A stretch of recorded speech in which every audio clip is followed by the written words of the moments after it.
next guests, in fact, there's two coming up. First, Nicky Ison is actually another member of the UTS family. She works at the Institute for Sustainable Futures at UTS. She's also the director of the Community Power Agency. And she's going to bring up with her April Crawford-Smith, who is from Pingala, which is Sydney's own community energy group. And they're going to talk about, as I say, continuing the theme of people power and people energy. Please give them a warm welcome, Nicky and April.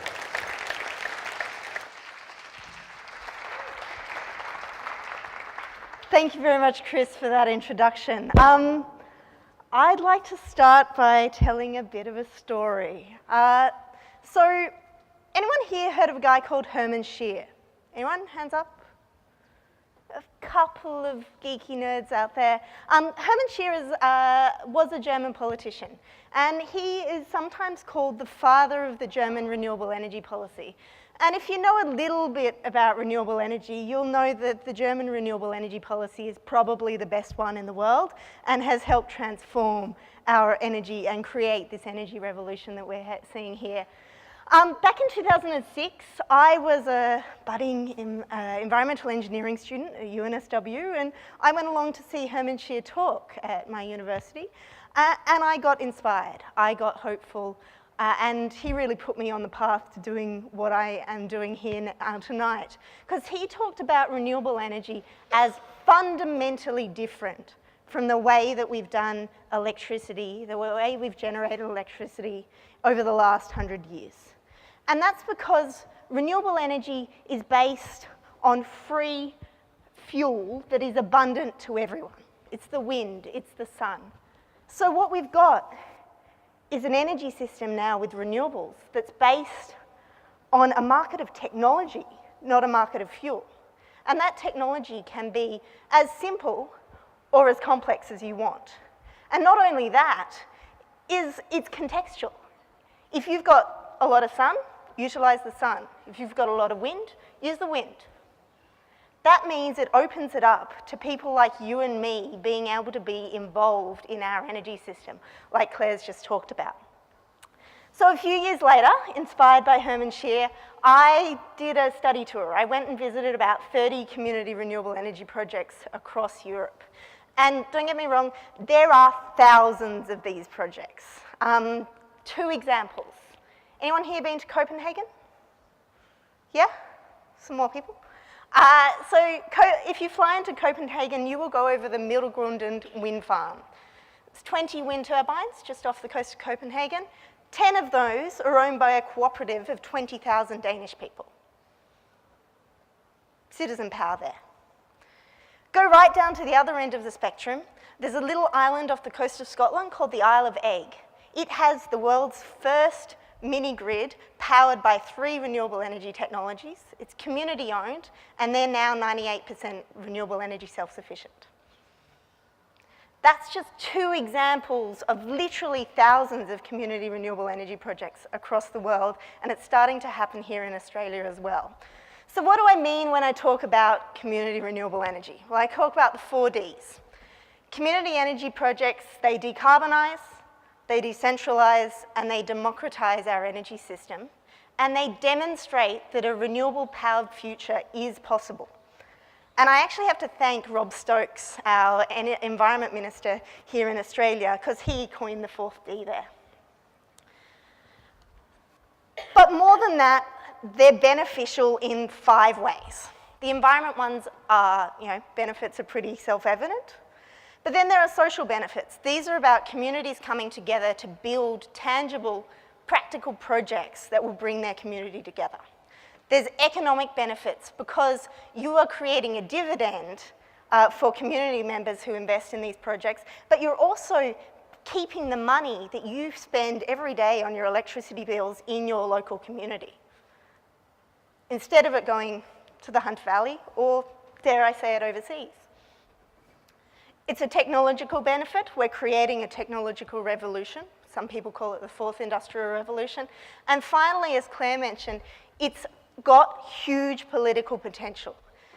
You are creating people who have a psychological and financial stake in a renewable energy future, And more so even than individual solar panels on your roof, these people are involved in a community initiative. That means they're connected in with their community and so can be more easily mobilised. And so that's what we're seeing internationally, is that the countries with the strongest renewable energy policies are the countries with the biggest community renewable energy sectors. So Germany, Denmark, Australia being, not Australia, Germany, Denmark, and Scotland being great examples. Scotland, there are now over 500 community energy projects across Scotland. They went from about 3 projects to 300 in about a decade. Scotland has a 100% renewable energy target by 2020.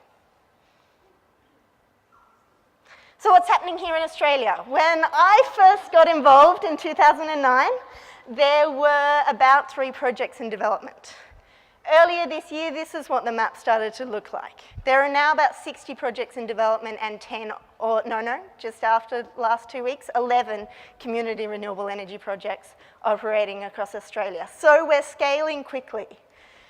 But there are challenges. Creating a community energy project is not easy. It requires solving a Rubik's Cube of factors. Don't have time to go into them now. But that's why we're doing a whole bunch of stuff at the national level. We've founded the Coalition for Community Energy to really make this happen. We've got some arena funding to do a national strategy. The next public draft of that will be released in about 2 weeks. We held a community energy congress where over 300 people came together in Canberra to commit to growing a vibrant community energy sector where every community can be powered by community renewables. And we've got a renewable energy target campaign, so get involved. I'm going to wrap up there and pass over to April for a couple of minutes. Thank you.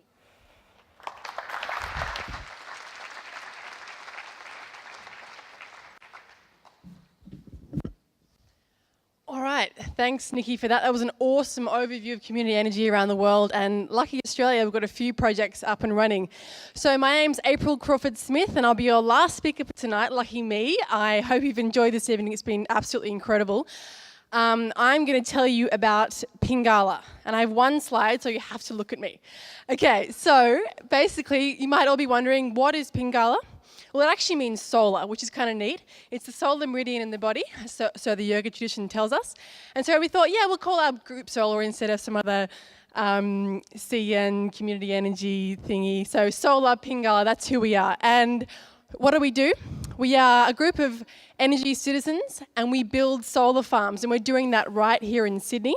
So it's a really exciting thing to be a part of.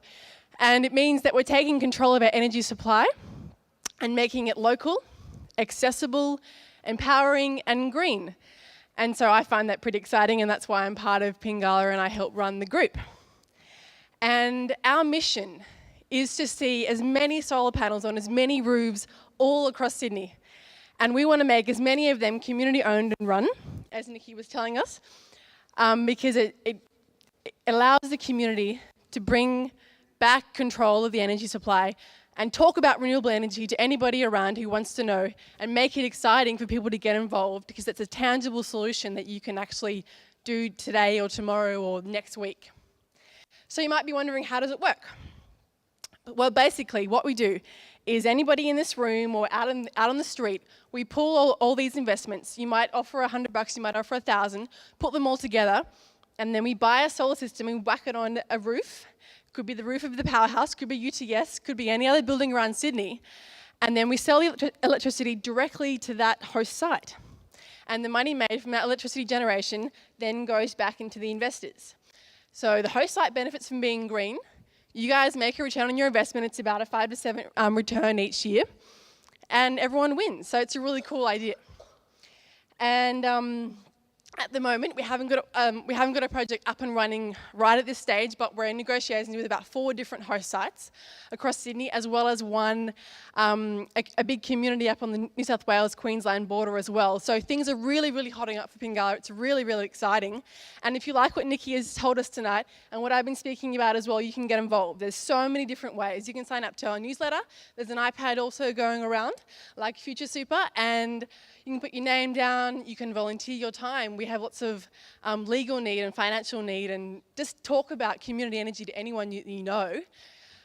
Or you can also become an investor. So there's so many opportunities and so many ways to get involved. But that's Pingala, and we're over there at the side. We're orange, just like my tights. So thanks everyone for listening to me, and yeah, have a good night. Cheers.